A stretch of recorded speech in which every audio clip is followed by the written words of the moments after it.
sure why I'm nervous to make this video, but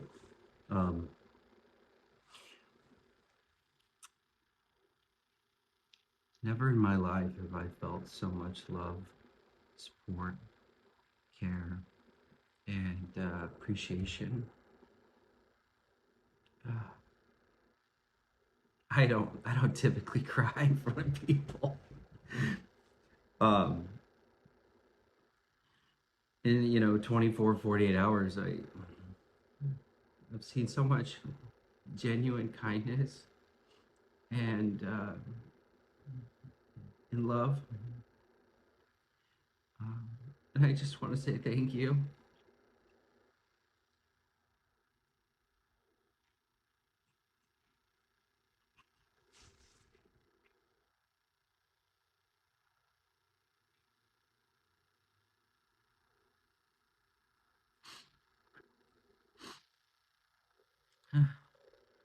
You know,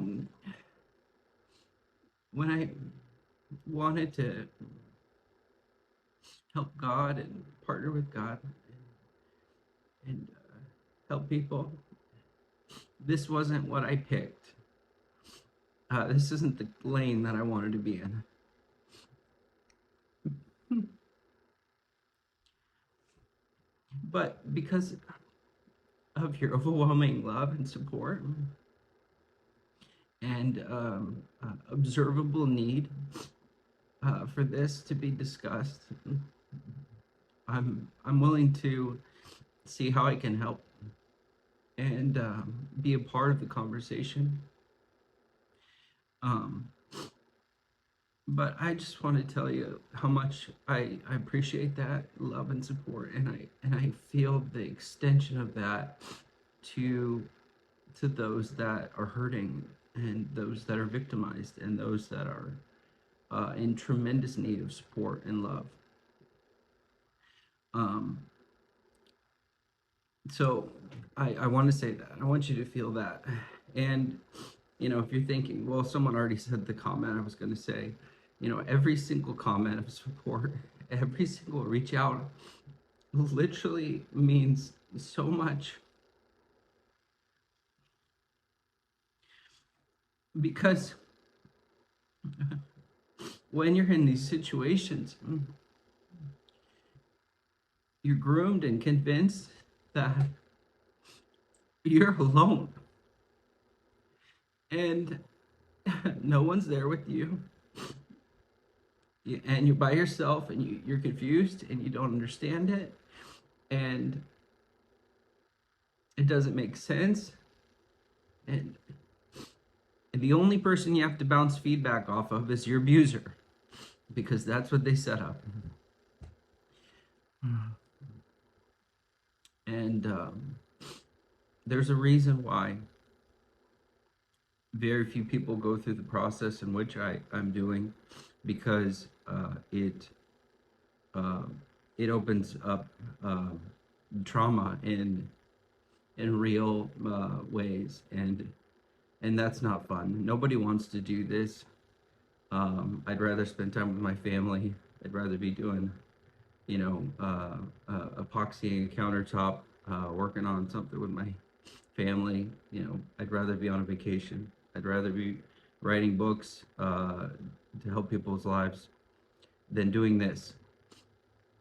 But I do want to address two very important questions, questions I felt like were helpful to discuss, and maybe I can discuss part of it in this video just as a follow-up. Again, I'm trying to be as helpful as possible, and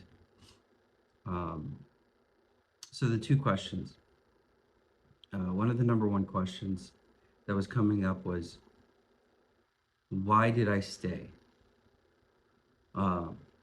And I think there's many reasons, and I'm going to talk to my situation specifically, but I also want you to keep in mind, every situation is different. Every person's different. Every trauma is different. Every abuser and perpetrator is different.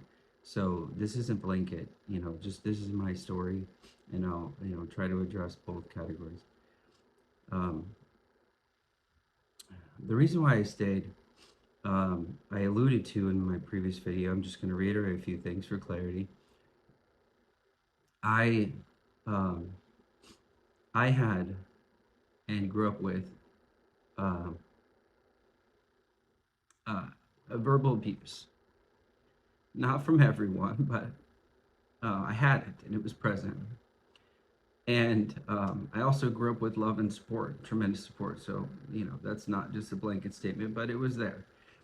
And, early on, I figured out how to maintain a relationship while experiencing reoccurring regular trauma. And it was a coping strategy. It's something I developed. It's something that allowed me to survive. It's something that allowed me to continue to operate and function without being in an utter complete mess and to go into complete isolation. I think I quarantined that trauma and I worked with it. I negotiated with it, and I figured out how to become numb in those areas. And that started when I was really young. And then that carried into my other experiences. My experience with Bob Hartley. There's other experiences, but with Bob Hartley, and the exact same kind of systematic trauma came towards me, and I was able to manage it effectively by shutting those emotions off in myself, becoming emotionally arrested, and just agreeing within myself that this is something I have to endure. And so, given the situation going into it, I guess my natural response was, this is just how it is. Like, I don't know any different. I've always felt this way. Like, when people do this, I'm just gonna turn my heart off in this particular way and endure, because if not, I'm just gonna you blow everything up. And again, everyone's trauma response is different. That was mine. That's how I endured. That's how I survived. It doesn't make sense to some people, and that's okay. That's just who I was. So I'm coming in with this trauma response.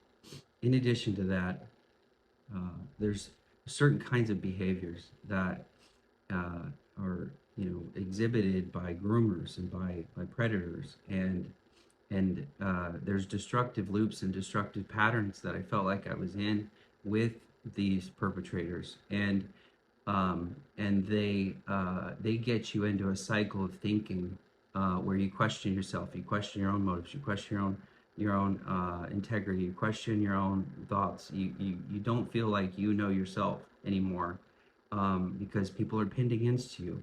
I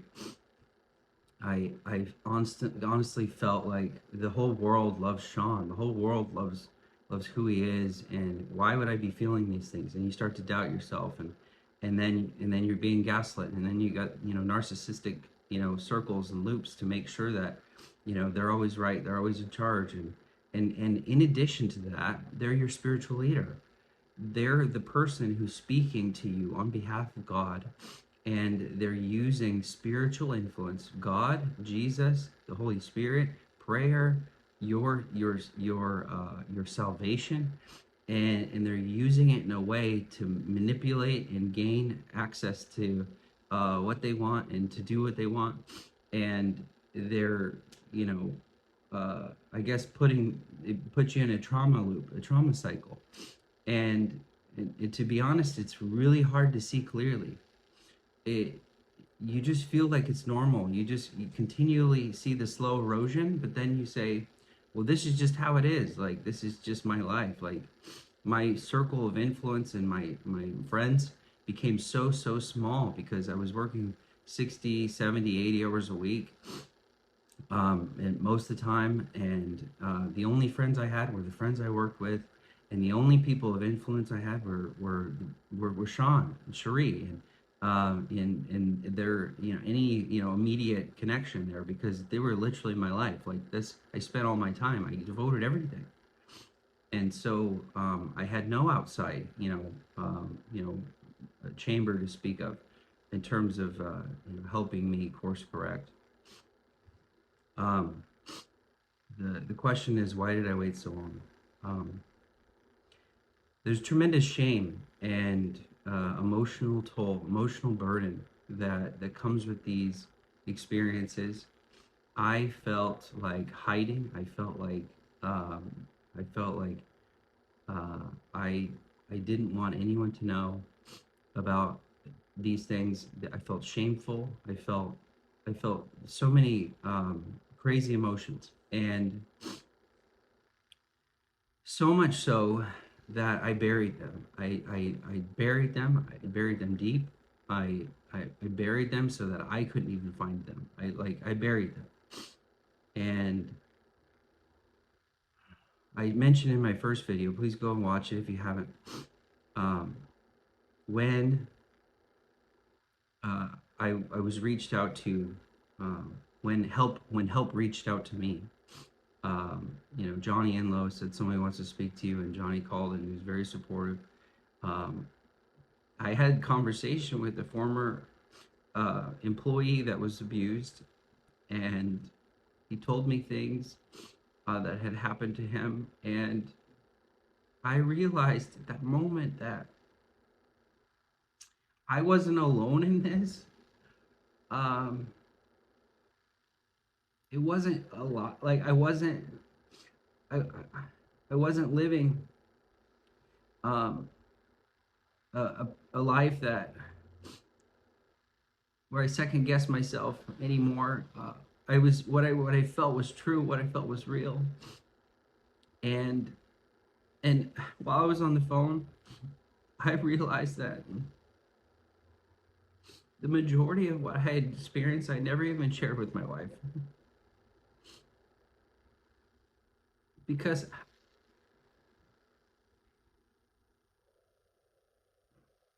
I didn't want to change my relationship with her,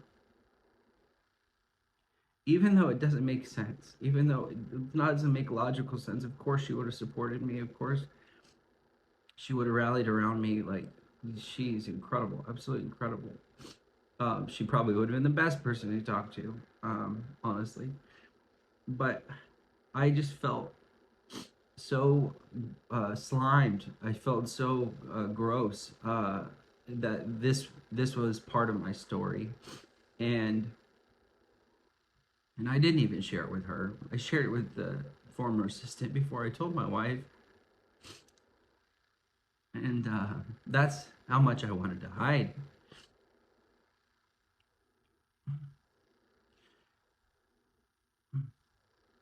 And so, in addition to that,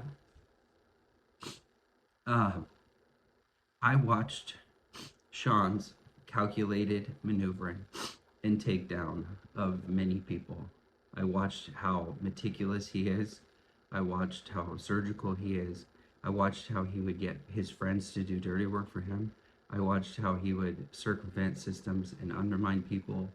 I watched how he would go out of his way to see if he could undercut someone in the most manipulative ways, and I legitimately was scared that that would happen to me. Um, in my position, in the middle of my employment, everyone loved him. Everyone loved him, and anybody that came out against him was alienated. They were isolated, and they were attacked. And I knew that was me next. I knew that was going to happen to me. And so um, out of self-preservation, I stayed and I put my head down, and I tried to ignore the terrible experiences I had,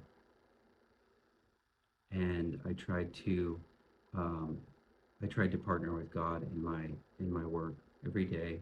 I tried to work for God and to help and to create pathways for people to connect with God. I genuinely, with a pure heart, tried to do good in the middle of this,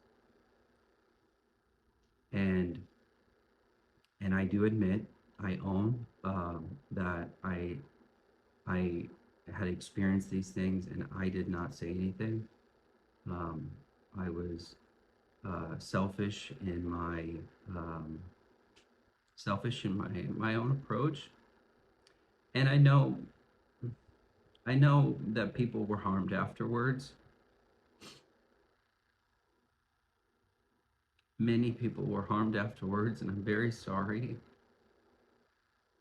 I couldn't see beyond myself.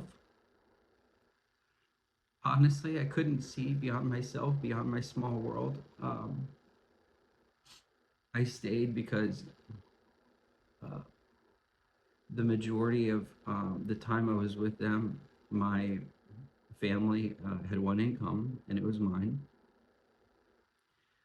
And I was selfish in, you know, uh, just trying to keep a job.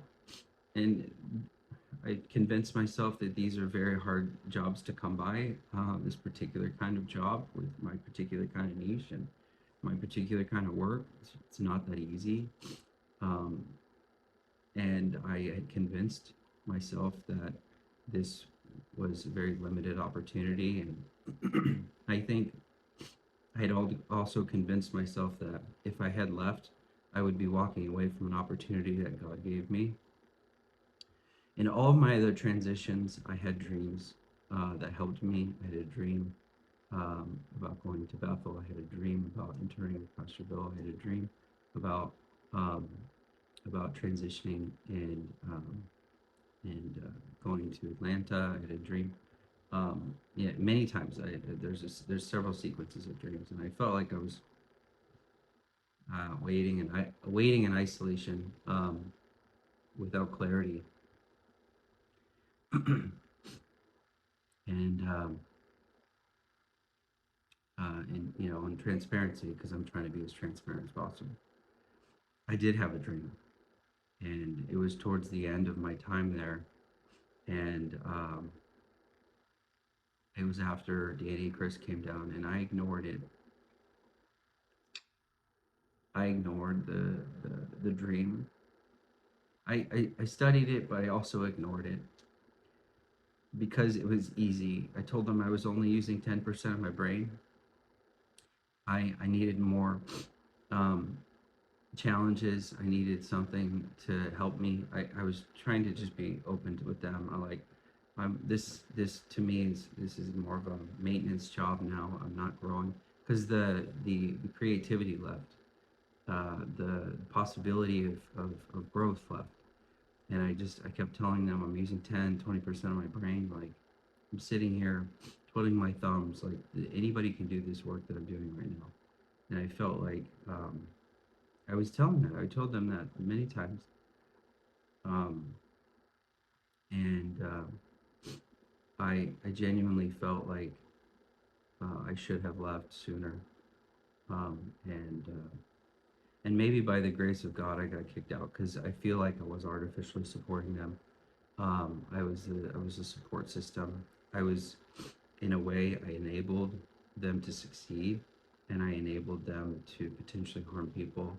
And for that, I am deeply sorry, and I regret doing that. Out of all the resources I created and the events that I put on and the courses and all that, the books, um, my heart was pure to produce something that would honor God and would love God and would have uh, a genuine connection for God's heart to people. And so I don't know, what comes of that. Maybe there's a redemptive path somewhere, but I I stayed, and again, maybe selfishly, I had convinced myself that if I left, that the ministry would end. And I know it's not my ministry. It doesn't make sense maybe to some of you, but I made it my ministry. I made this my mission. Um, and there were advisors that came along and told me I needed to accept less ownership. I was taking too much ownership over their ministry. But I convinced myself that this was something I was going to build because that was what was promised to me that I was supposed to help create, and I was giving everything I had. It was making it my own. Like I was trying to do everything I could to make it as you know as full and robust as possible. And I was convinced that if I left, it would all fall apart. And I told myself, and I told my wife every night, I'd say, if I leave, these people don't have work. They won't have a job. And and I know that sounds reckless. Of course, they can go find jobs somewhere else. Um, but I knew it would end. And I worked for 7 to 8 years building this up. And I knew that if I left, I would be forced to help end the thing that I worked so hard for. I'd be forced uh, to, um, I guess, see it go away. And that had already happened to me before. It happened to me with Bob Hartley. I devoted years, and then I watched it just flutter away, like ashes in the wind. And um, and I knew if I wasn't there supporting it, propping it up, that it was going to get torn down, and I didn't want to see my 8 years of my life's work get torn down. And so I stayed.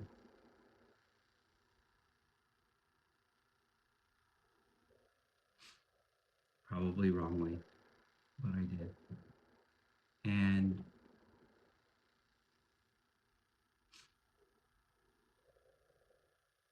I don't think that people really think very clearly, and when they're experiencing grooming techniques, when they're experiencing trauma, when they're experiencing this kind of stress, you kind of shut down. You don't use your logical brain. It's so easy for people to um, speak into someone else's situation and say they would have done it differently. They can't understand how it would have been done. But if you find out a little bit about how trauma works, your brain and your emotions do not operate regularly. It's not. It doesn't. It doesn't compute the same way. You're in survival in some ways. You're shut down in some ways. You react and you live according to your perpetrator and according to your abuser. You want to make them happy. You do not want to upset them, and so your behavior is calibrated to keep the status quo based on whatever environment they tell you is acceptable. It's not a normal situation. It's not a normal environment, and um, and I think in ways I kept myself busy because I did not want to confront the survival tendencies that I had picked up, and I also stayed because I had no one, and I had just experienced the greatest betrayal of my life.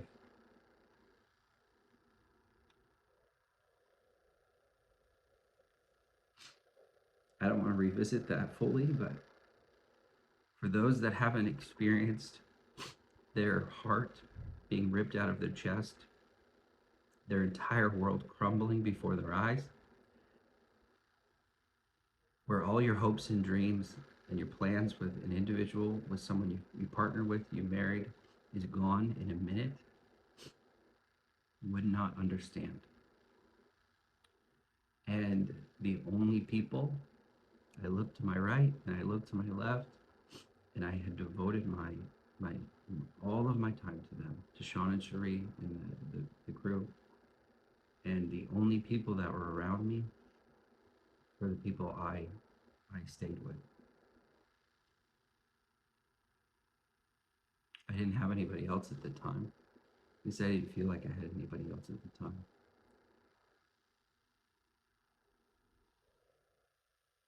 Second question came up often, um, was, why did I wait so long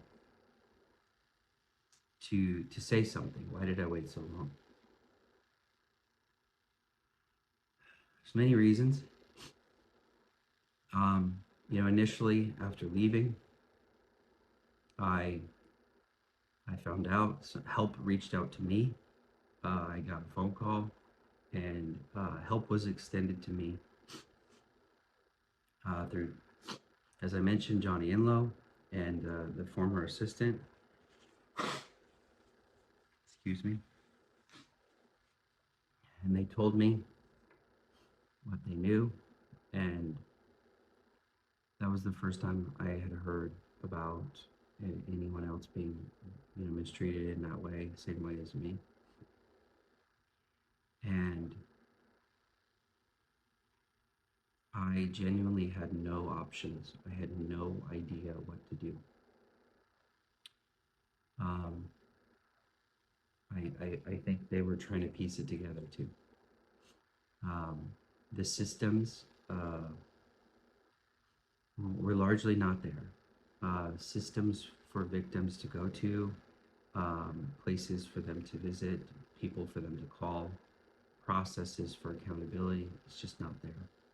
I had watched the the attempt of accountability that Bethel tried to do with Shawn. I watched the attempt of accountability of Patricia King, the former assistant, um, and on the peripheral. Um, I this is after I left. Um, I had seen the failed attempts, and I had realized that there's really not an efficient path for help here. Um, and so I met with their recommended help. I met with a victim advocate, a professional, a trauma-informed victim advocate. Very important on the trauma-informed part, not trauma-aware, but trauma-informed. And I met with a prosecutor who is very informed on the nuances of trauma and spiritual abuse. And I shared my story. I shared it in as much detail as I could remember. And they said, we will guard your story. We will protect your story. You are in charge of your story. Um, and, there's obviously, in some of these cases, there's serious legal consequences to the actions of the abuser and the perpetrator. And I am still genuinely confused about where it starts and stops, about how it all works. Um, Sometimes their actions will lead them to jail. Sometimes their actions will lead them to civil penalties. Sometimes their actions will lead them to, leave their ministry. It's all kind of, blurry.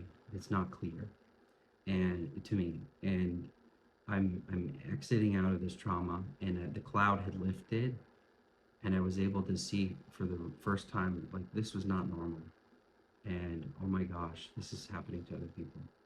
Oh my gosh, am I a part of something? Am I a part of a culture that that this persisted in? And how do I help? And my number one thing was, I'll only say something, I'm only willing to share my story if it helps somebody, if it helps somebody else. Because I don't want to put myself through this again. This is the last thing I want to do is tell you guys. Literally, the last thing I want to do is talk to you about this stuff. I have, it brings me no joy discussing this with you. Zero joy. I get no pleasure out of doing this. I've devoted my life to serving God and helping people, and I get no pleasure out of this. And I understand how helpful it is, but it is not fun. This is not enjoyable. Uh, and and and I'm an introvert. You think I want this attention? It's like, seriously. I don't mind helping people. and being a teacher, and I could do that. But and a writer, but, I hid behind the book covers. I wrote books for others and hid behind the covers. Um, I I take no joy in doing this, and I've had such an an individual process, protected process that I didn't really truly want to tell anybody. I didn't even tell my family. Some of my family members found out for the first time when my video came out.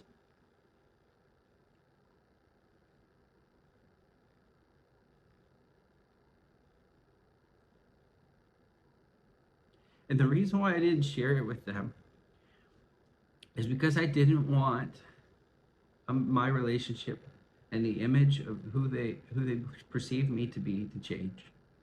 But I hope it's redemptive, and I hope they see me in a redemptive light. But and that's the same reason why I didn't tell anybody at Bethel, because I so cherished those relationships, and I so loved what I had, that I didn't want them to perceive me in a different way.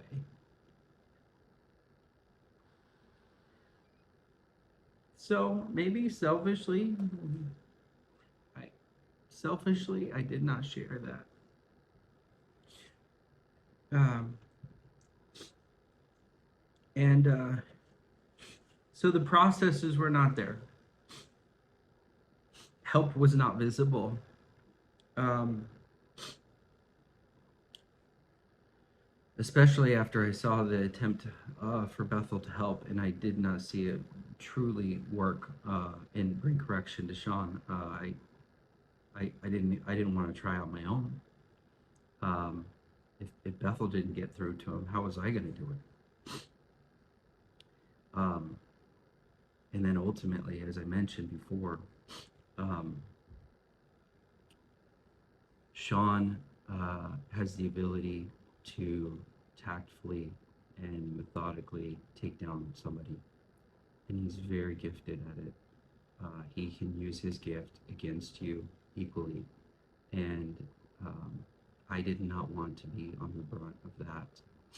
I don't want to be buried in defamation lawsuits. I don't want to tie up all of my finances to defend myself. I don't want to go toe to toe with someone that the world was perceiving to support. I was on my own. And most victims are, especially in this type of power dynamic. They're on their own. They're not in a support system where they can speak up. And as you can see, there's people that are in the very close network of Shawn right now that are supporting him, even publicly. And and I worked for them. I worked for Expression 58 for a bit, and I'm not surprised at all by the letter they wrote and how they're grieving with Shawn, and don't jump on the bandwagon of accusation, and how gross that letter was. Um, they they made a name for themselves saying they were standing for justice, but then when justice needs to be served, they they say accusation, accusation, accusation. There's no victims. Um, Come and speak to us if you've been positively impacted by Shawn's ministry. We wring our hands of any wrongdoing. We are not involved, even though they've known Shawn more than anyone else has. We're not just talking about a couple set of years here. I'm at the end of the pile of victims. I'm not at the beginning. And I hope someone can help speak to them about how disgusting their letter was. That was the culture that I worked in. Do you think I would go to Expression 58 and tell them what was going on based on their letter? No. the entire church world is now standing against Shawn, and they're standing next to him. And I genuinely hope others show their hand. I genuinely hope that they show their heart and they show us who they really are, because uh, the time has come for us to hold leaders accountable. I'll get to that part later. I'm going to get to that part later. I didn't feel safe in sharing. I didn't know where to go. Um, so what do? I'm a ghostwriter. I decided to write a book on it with somebody else. I wrote their book. I wrote a book about it. I was able to share my thoughts. I was able to help. And I'm like, this is how I can help. And that's what I did. And then I helped start a legal services nonprofit firm with Caleb Aponte, and that's at the beginning stages. Um, and I'm like, I can help through this way, and this is how I can create my voice. And maybe one day I'll finally get ready to share, but I will be able to, kind of go through that process and help in this way. And that's how I felt like it could help. And then one of the core reasons why I waited so long to share is because I did not feel the full weight and support of the church. I felt like I was going to be on my own. And the moment I felt like the church was behind me and supporting me and ready and willing and able to act, that's when I released my video. And and it wasn't a moment sooner, because I want to be as effective with my voice as possible, and I didn't want my story, the most traumatic pieces of my life, to fall on deaf ears. And so I waited until I felt that the world was going to support me. Mike Winger's video gave me courage, even though his video I don't think was even about me. It's about other people. And I felt rumbling. I felt like Bethel was going to act, and I had not yet talked to anyone about this on the leadership team. Not at all. I felt like they were going to do something though, and I felt like I had the church support. And so, because of that, I decided to share my story. I was waiting on the affidavit process, and that was supposed to lead to potentially, report, potentially some other things, but that's not in my hands. I don't know anything about that. In terms of how all that works, I'm clueless. I felt like, okay, they're talking about the people that I've known, I've traveled the world with, and I felt inside I'm uniquely qualified to talk about this. And other people will speculate if I don't stand up and share. And so here I am. Why else did I wait so long?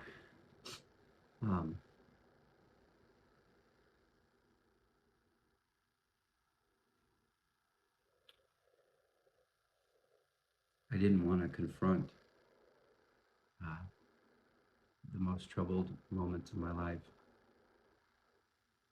with a global audience. I didn't want to broadcast the most vulnerable, traumatic experiences that I've been through in front of everyone.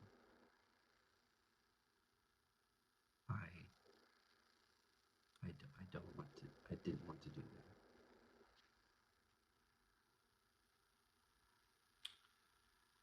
Who would?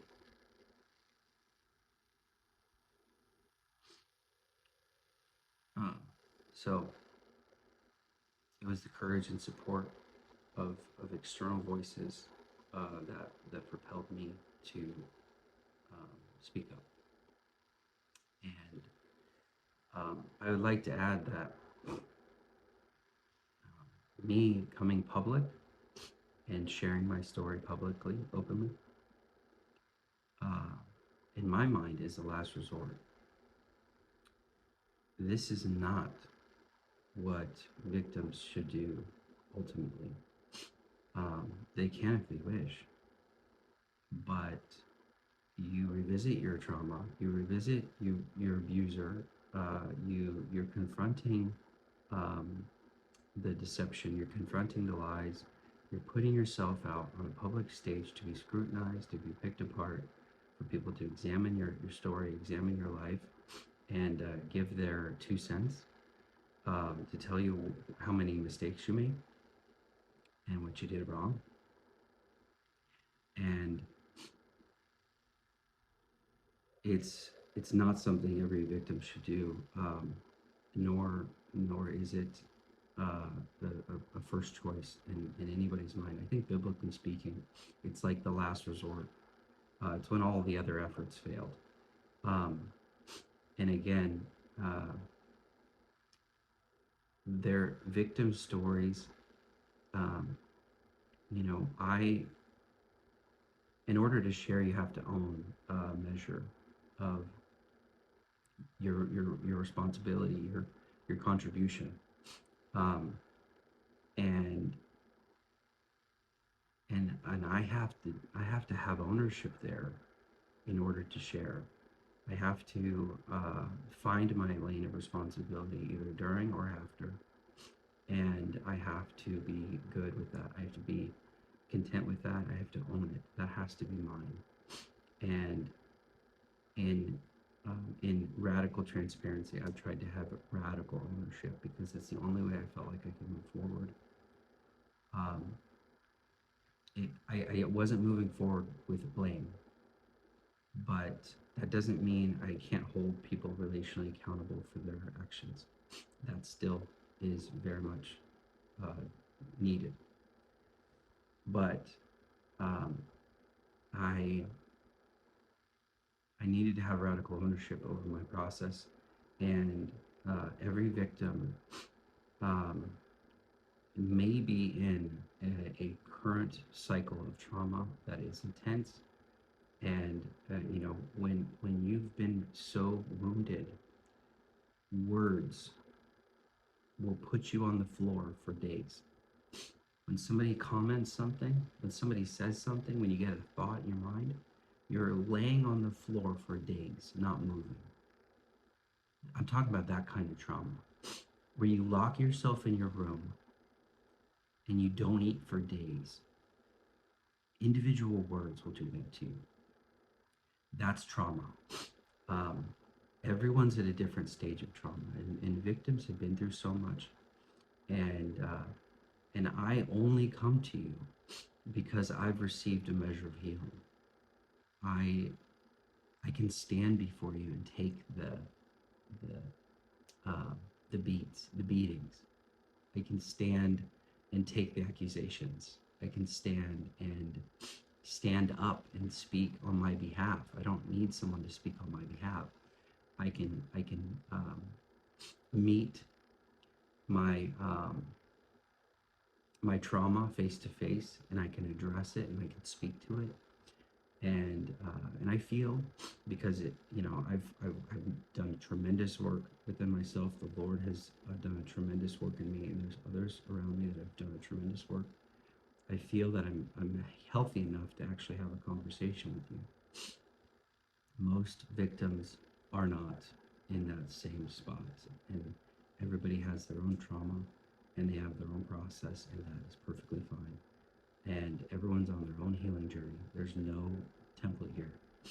Um, so, um, and the other piece of ownership, victims um, need to accept and own their level of contribution, their level of complicity. How much involved were they? How much did they invite in? How much did they allow to happen? And that's extraordinarily difficult for some situations, because sometimes we don't know our presence is a confirmation for abuse, and things happen to us, and you do things, and you don't know how you're partnering with it, and you don't know how you're agreeing with it, and sometimes people are taken advantage of completely, and they have nothing to do with why it happened, but it happened to them, and they're trying to make sense of it. They're trying to get help, and so there's many reasons when people don't come out like I did and share my story. Um,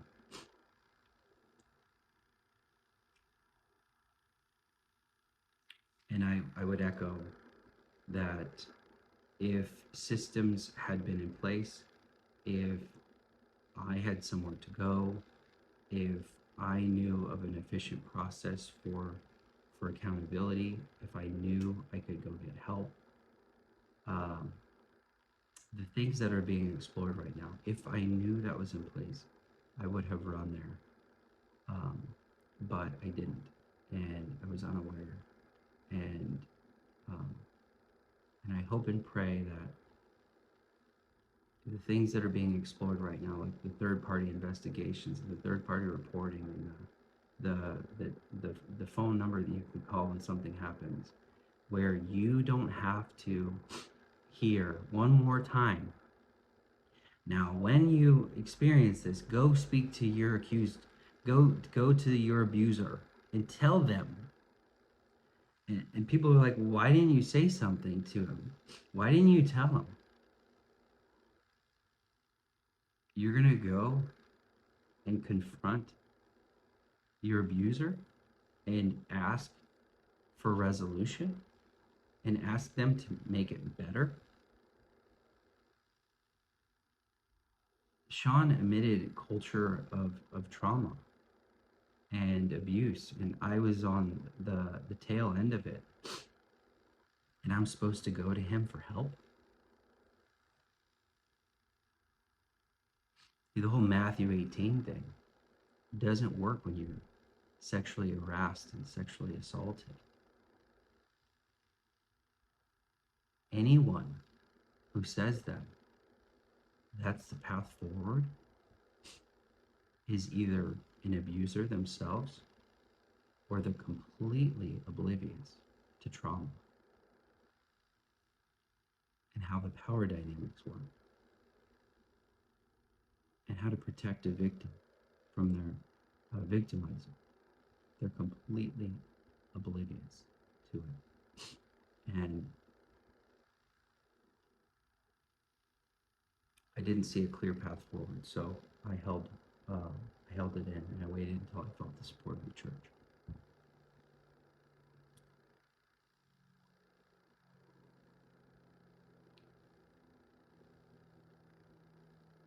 At the end of this video, I wanted to share just very briefly how much I appreciated the response of Bethel Church and their willingness um, to own more responsibility and to own more structural accountability. And I am extraordinarily thankful. Um, uh, in every camp, I need to accept as much responsibility as I personally can, and I think it's fantastic that the institutions and the churches accept as much responsibility as they possibly can, and that's how we get better. And so I want to say thank you. I felt loved. I felt supported. I felt cared for. I felt like they were opening themselves up to an increased support system and an increased foundation to do better and to help more people and help more churches do better. And I'm extraordinarily grateful and thankful. Um, and so thank you. I felt loved,